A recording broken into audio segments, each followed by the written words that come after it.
Lord be with you. A reading from the Holy Gospel according to Matthew.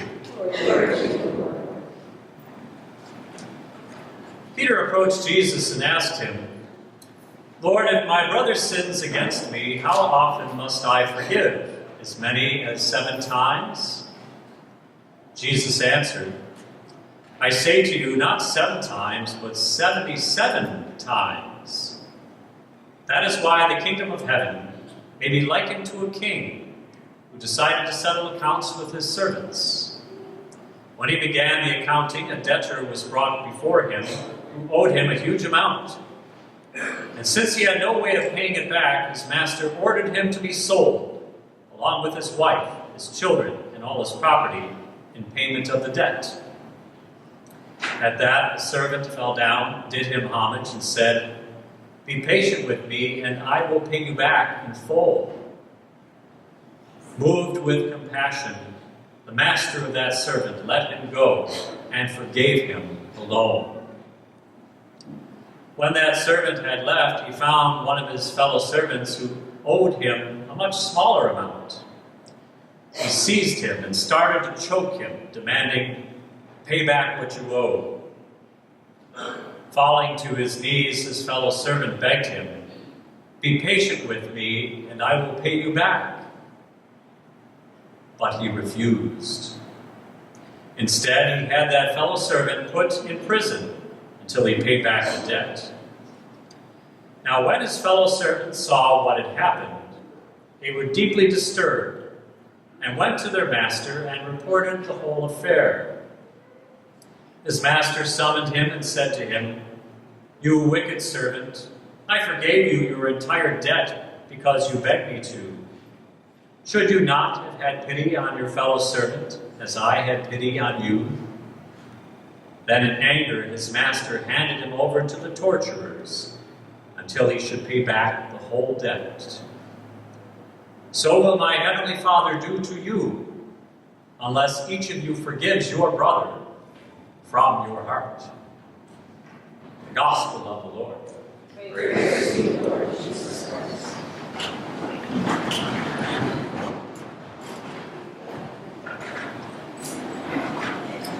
We have a few powerful reminders in today's readings of messages that are so important for all of us to hear many times over. That forgiveness is one of the greatest gifts that God has blessed us with as His children. And our desire to use that gift and share it with others to bring the gift of healing and peace to people is very important from a generous, loving standpoint. And I think that so many people need to hear that message again and again, especially when you consider the state of the world today, and certainly in light of several news stories that unfolded just this past week that you may already know about. When I hear about someone setting off a bomb on a London commuter train on Friday, injuring 30 innocent people, or a young man who shot and killed his estranged wife and 6 others while gathering at the woman's Texas home to see a football game, only to get killed himself by police, or the leader of North Korea threatening to sink Japan and obliterate our own country, I think it really all underscores what the book of Sirach is saying today when it says this: "Wrath and anger are hateful things, yet the sinner hugs them tight. Could anyone nourish anger against another and expect healing from the Lord?" I think we know very well from our daily living that when someone makes us feel bad or hurts us, it can be very tempting to want to make that person who made us feel bad pay for it dearly. We may feel like striking back physically, or hurl nasty words, or treat the person coldly, perhaps with a silent treatment or averting eye contact. Yet, in hearing today's readings, we're reminded that getting even is not the answer. That's not going to bring us the healing and the peace that we seek. The real answer is summed up nicely for us in 2 sentences from today's readings. One from the first reading from Sirach, and one that is actually based on today's gospel. In Sirach, we read this: "Forgive your neighbor's injustice, then when you pray, your own sins will be forgiven." And then Jesus expands on that idea with his story about the king and the wicked servant, which basically summed up says this: if we expect God to show mercy and understanding for the times that we've messed up and sinned, should we not do the same for other people who have wronged us, or may not have done what we expected of them? You know, I believe that each of us deep in our hearts wants to do what's truly right, to follow Jesus and how he lived, and what he said, especially being kind and loving and forgiving. And yet it can be so much easier said than done. I recall a young woman from another parish who told me how extremely difficult it's been for her to forgive her ex-husband for many years of abuse. And even though she considers herself a Christian, and she wants to follow Jesus in his teachings, she struggled to sweep out the anger and bitterness from her heart towards this man.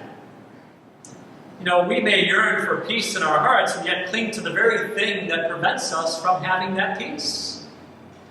Our attitude may very well be, well, how can I forgive that person? Look what he or she did to me. That's so wrong. I can't forget that and just let that go. But Jesus says you can. You can let it go.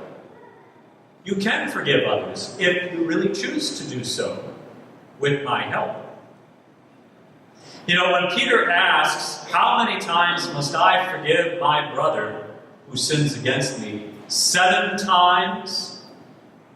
Peter thought with that number he was actually being generous, saying 7 times, because he knew the Jewish teaching based on the book of Amos the prophet, which implied that God only forgave 3 times. So how could you be more forgiving than God? Well, Jesus shocks Peter by answering, oh no, Peter, not 7 times, but 77 times. Jesus doesn't literally mean 77, but implies there's no limit. Keep forgiving. If Jesus could forgive others who put him to death, then we can certainly do the same, especially for much smaller things. Again, with God's help. I recall another young woman who informed me that she finally reconciled with her father after 7 years of not speaking to each other.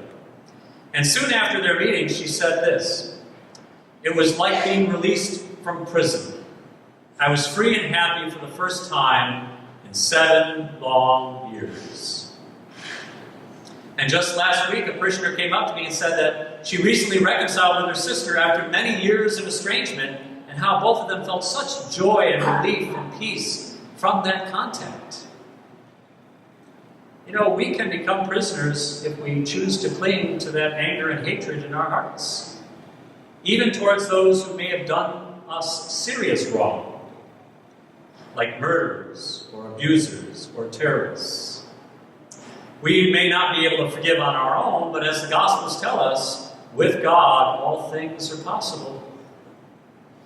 It amazes me that many people remain bitter and mean to certain individuals over very stupid stuff. Trivial disagreements. They get upset over this or that change, or they misunderstand an action as being bad instead of actually noticing that it could be actually very helpful as originally intended by the person. I recall a husband and wife who spent most of one day arguing about this and that. And the arguing grew so intense that by the end of the day, they stopped speaking to each other. Later that evening, as the husband remembered an important meeting he had the next day in the morning, he chose to do some meeting preparations, writing some notes, decided to go to bed early, get a good night's rest in preparation for that big day. And knowing that his wife was always up before dawn, he thought about asking her to wake him up extra early, yet since he was stubborn, and still not talking to her, and nor she with him, he determined to not be the first one to give in vocally. So he chose to write a note, asking her to make sure that he was up at 5 a.m. And he left the note on her pillow and went to bed. And the next morning he woke up and discovered that the clock said 9 a.m.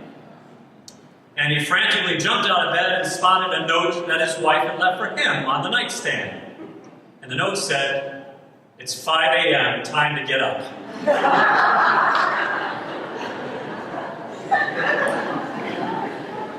See, it doesn't pay to play the silent treatment game, folks. We all could stand to learn Jesus' lesson. Let it go. Let it go. Hanging on to anger and wallowing in hurts just destroys us and other people in the process. You may have heard in the news just last weekend that Pope Francis was visiting Colombia for 6 days beginning September 6th. And you know what his main message was in that very corrupted, violently divided country? Forgiveness. Reconciliation. And I know that his repeated message hit many hearts because the news even reported a major change in attitude for a guerrilla group leader in that nation. And this leader wrote the Pope an open letter which contained these words, and I quote, "Your repeated expressions about God's infinite mercy move me to plead your forgiveness for any tears and pain that we have caused the people of Colombia." End quote. You know, with over 50 years of unrest there between various factions vying for power, leading to countless kidnappings and killings, that leader's comments were a breath of fresh air. A ray of hope for healing in that country that sorely needs it. And hopefully that will steer the country in a better direction. In conclusion, we can never be sure what will happen or where it will go when we follow Jesus' path of trying to forgive people, of trying to reconcile with others, of trying to promote peace and healing. But we can know for sure that when we don't forgive, and we choose to just build up anger and hate in our bodies, there's only one direction that's going to go. That's downward, folks. No other direction. Can you think of people you may be holding such feeling towards right now? Or know of people in your life that are holding themselves down with such feelings? And what could you do to help? May we all pray that we can all come to let go and let God. Jesus is the only solution.